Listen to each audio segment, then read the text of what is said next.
Bueno, buenas tardes, soy Meritxell y os voy a presentar un caso clínico de los últimos meses y haremos un poquito de revisión también y a ver si hoy el Kahoot funciona. Y nada, muchas gracias Julia y Sion por invitarme a dar esta charla. Yo soy la R4 de Medicina Interna de Son Spaces. Entonces os presento a el paciente. Es un varón de 54 años, sin alergias medicamentosas, es fumador activo. Es un hombre que tiene sexo con hombres, que está en programa PrEP. Como antecedentes tiene una dislipemia, un síndrome de apnea-hipoapnea y tuvo una artritis reactiva en marzo de 2017. Y como antecedentes de enfermedades de transmisión sexual, tuvo un gonococo rectal en diciembre de 2021, un gonococo faríngeo en julio de 2022, ambos tratados, y una infección por monkeypox en julio de 2021. Y esta es su medicación habitual. Entonces, el paciente acude a urgencias el 13 de diciembre del año pasado por un dolor y edema en la rodilla derecha. El paciente niega traumatismos, niega fiebre, pero sí sensación distérmica y se ha tomado corticoides por su cuenta sin mejoría y por eso acude a urgencias. Niega clínica uretral y no ha tenido conjuntivitis. Estas son las constantes en urgencias. Era un paciente que estaba estable, con un buen estado general y en la exploración física lo único que destacaba era un aumento de calor local en la rodilla derecha, que además se encontraba edematizada, dolores a la palpación y había un derrame articular evidente. Desde urgencias se orientó correctamente como una monoartritis, que hacemos el diagnóstico diferencial pues con la historia clínica y también gracias al análisis del líquido articular, que esto es de la aplicación del hospital. Entonces, según si hay menos de 2.000 células, lo orientaremos más como una artropatía degenerativa y si hay más de 2.000 células, dependiendo si es hasta 50.000 con menos de un 50% de polimorfonucleares, lo orientaremos como una artritis inflamatoria o por cristales y si más de 50.000 con más de 75% de polimorfonucleares, como una artritis séptica. Entonces, vamos a intentar hacer el Kahoot, ¿de acuerdo? ¿Qué prueba realizaremos a continuación en nuestro paciente? ¿Todos tenéis el móvil preparado? Vamos a empezar, ¿vale? Primero ponéis vuestro usuario. Y el PIN. Un segundo. Empezar, vale. No. Vale.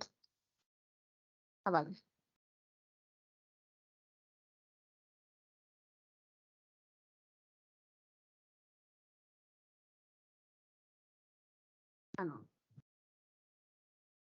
Vale.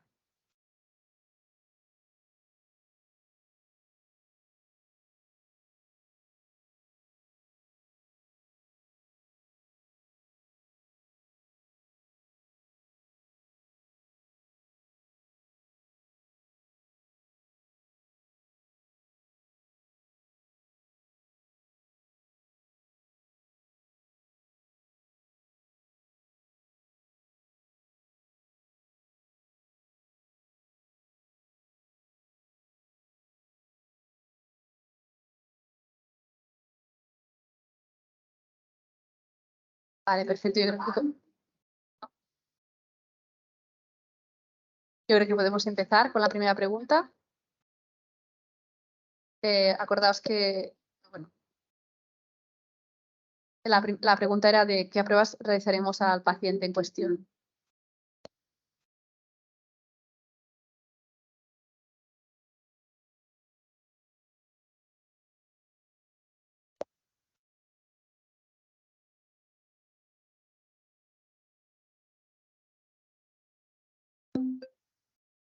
Artrocentesis, hemocultivos, analítica o todos los anteriores.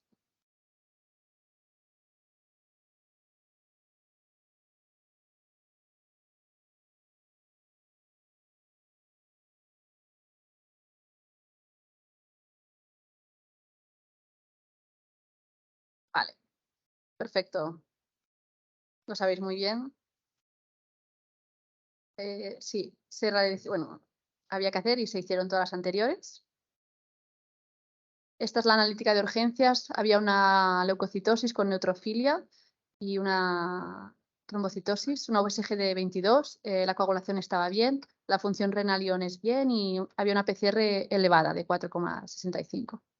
Se practicó una artrocentesis en que el aspecto del líquido ya era amarillo, viscoso y turbio y había 61.000 leucocitos con un 95% de polimorfonucleares. Entonces se orientó como una artritis séptica. Se mandó el líquido a microbiología, que nosotros tenemos la suerte de contar con microbiólogo las 24 horas. Ay, perdón. Esta la voy a saltar porque la he explicado yo.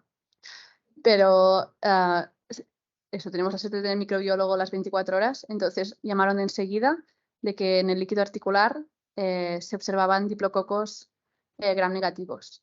Entonces ya se orientó como una artritis por conococo y luego tuvimos el antibiograma al cabo de unos días y los hemocultivos fueron negativos. Entonces, ahora sí, ¿qué tratamiento pautaríais? Ceftriaxona 1 gramo cada 24, meropenem, linezolid y así seguro que da cierto. Pipertazo o cefixima oral.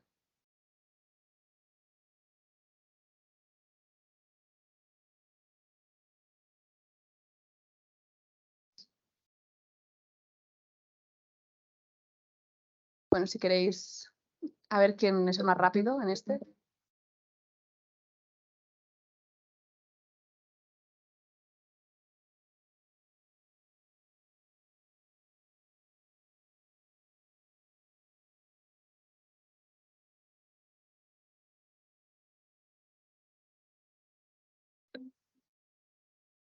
Muy bien. Bueno, era una artritis séptica. Creo que había algún despistado en la sala.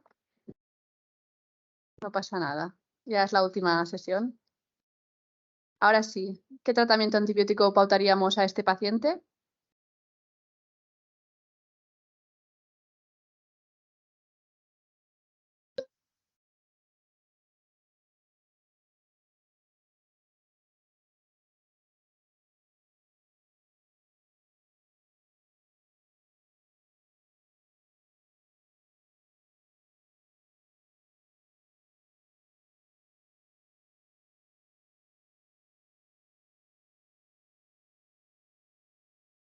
Muy bien.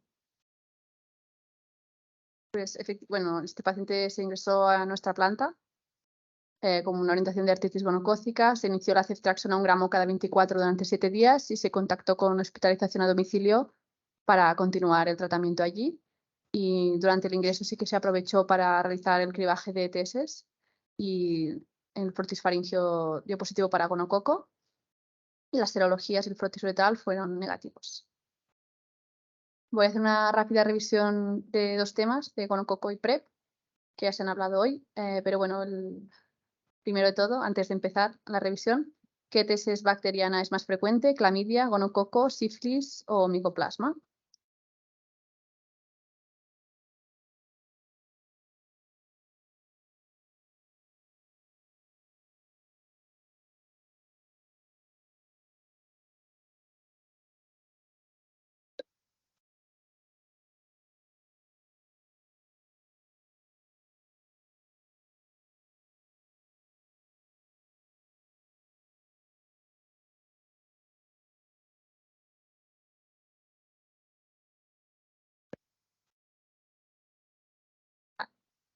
Muy bien, aunque ahora hablaré del gonococo, era una pregunta trampa, como Sion. Y sí, la clamidia es la primera, pero el gonococo es la segunda ETS bacteriana más frecuente. Estos datos ya se han presentado esta tarde, pero estos son datos de la Red de Vigilancia Epidemiológica Española, donde veis que había una incidencia en aumento de la infección por gonococo. Y de hecho, si vamos a incidencia por comunidad, pues en Baleares tenemos el dudoso honor de ser los terceros en incidencia de 37 por cada 100.000 habitantes. Hay 5 infecciones en varones por cada mujer y los grupos de edad, los más afectados es entre 25 y 34 años, pero también es muy incidente de 20 a 24.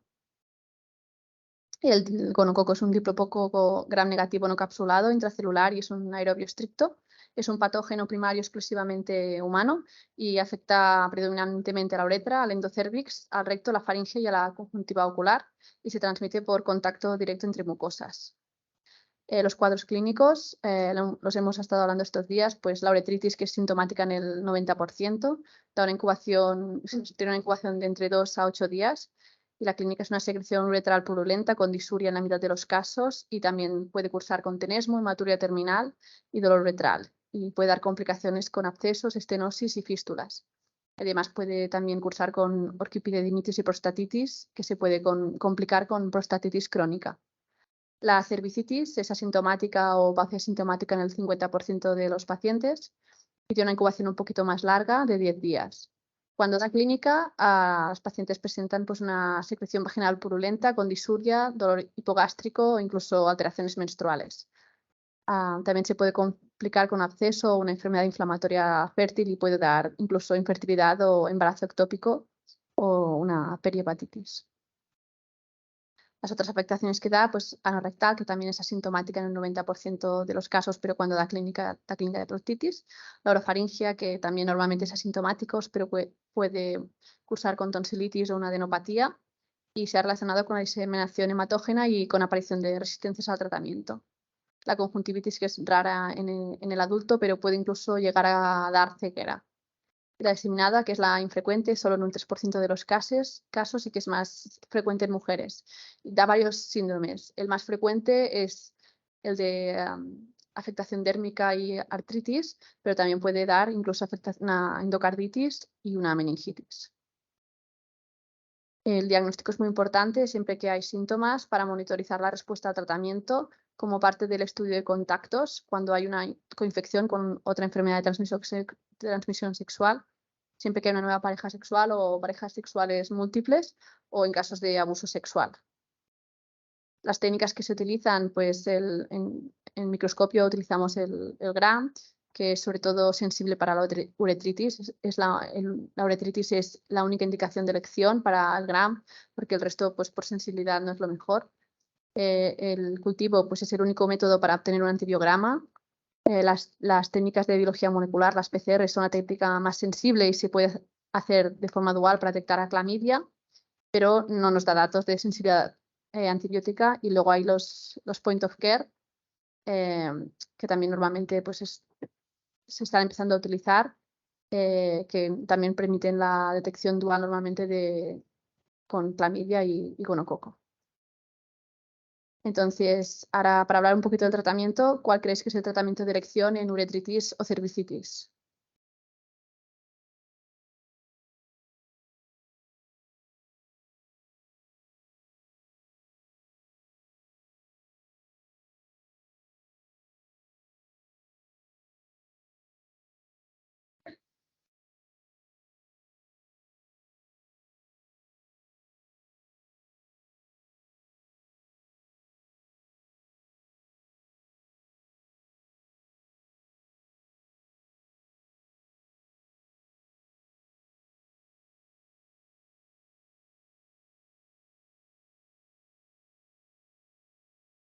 Vale.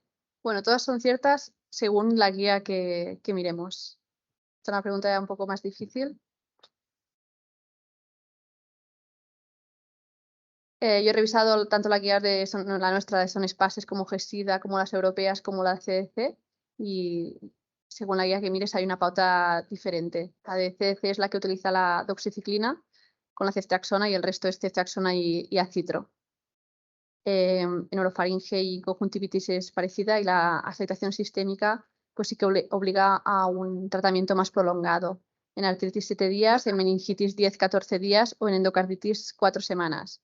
En artritis, como en el caso de nuestro paciente, se puede pasar a vía oral a las 48 horas si ha habido una mejoría tanto clínica como analítica. Y en alérgicos a la penicilina se recomienda gentamicina intramuscular y acitro o ciprofloxacino, pero sí se ha podido demostrar que es sensible. Hay que hacer un test de curación en casos de faringitis y en pacientes con clínica persistente porque sospechamos que puede haber resistencias y hay que realizar un cultivo a los 3-7 días de finalizar el tratamiento. Hay que avisar a las parejas sexuales de los últimos 3 meses, descartar otras ETS y ofrecer PrEP. La siguiente pregunta es: ¿a qué antibiótico presenta más tasas de resistencia al gonococo? Que esta os la sabéis por EVA, seguro.